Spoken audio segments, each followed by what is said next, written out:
Hi, I'm Matt Chinman, and I'm an implementation scientist from the RAND Corporation and the Pittsburgh VA. And today I'm here to talk to you about what messes up your implementation.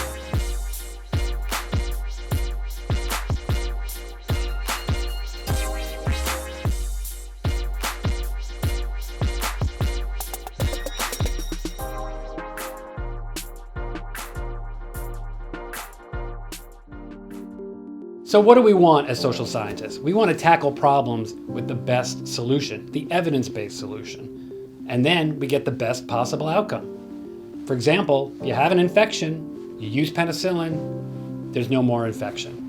What do we usually get?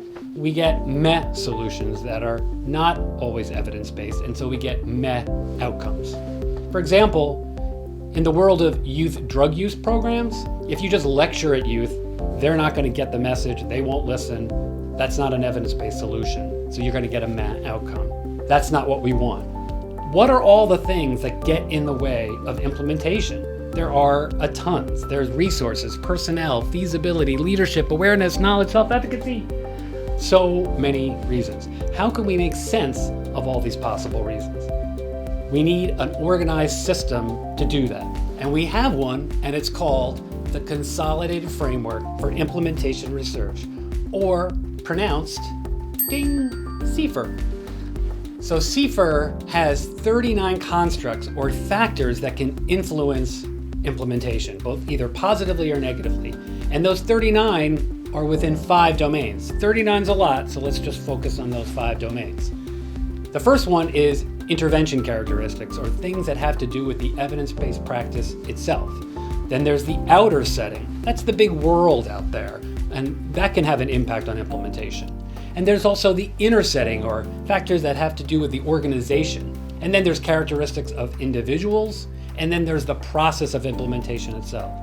Those 5 domains and those 39 constructs in those 5 domains are really all you need to know about what is impacting your implementation.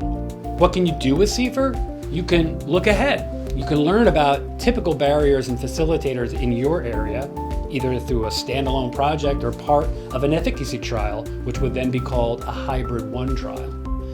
You can also look to the past and learn what happened in your implementation effort that you ran or tested, so you can understand and do better the next time. So how do you use CFR? Well, you can collect data by interview of stakeholders involved in implementation.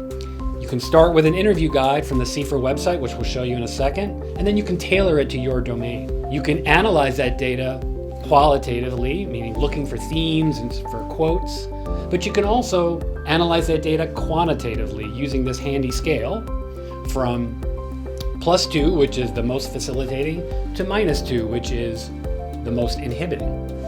Or you can do both in the same project. The idea here is that you can use this information to design implementation strategies to make implementation better. But that's a story for another day. Here is the CFR website. It's got everything you need, including interview protocols that are ready to go and to be tailored, and all sorts of information about how to analyze the CFR data. And the best thing about it, it's free. Okay, but what if you don't want to do an interview, and you like surveys? Well, we got you covered there too. We've been developing a survey based on the CFR model, so you can just survey all your stakeholders all at once and get all the same kind of CFR information. In summary, you got bad implementation? You need to understand why. CFR helps you understand why, and you can use an interview or a survey. I'm Matt Chinman, and that's how it's done.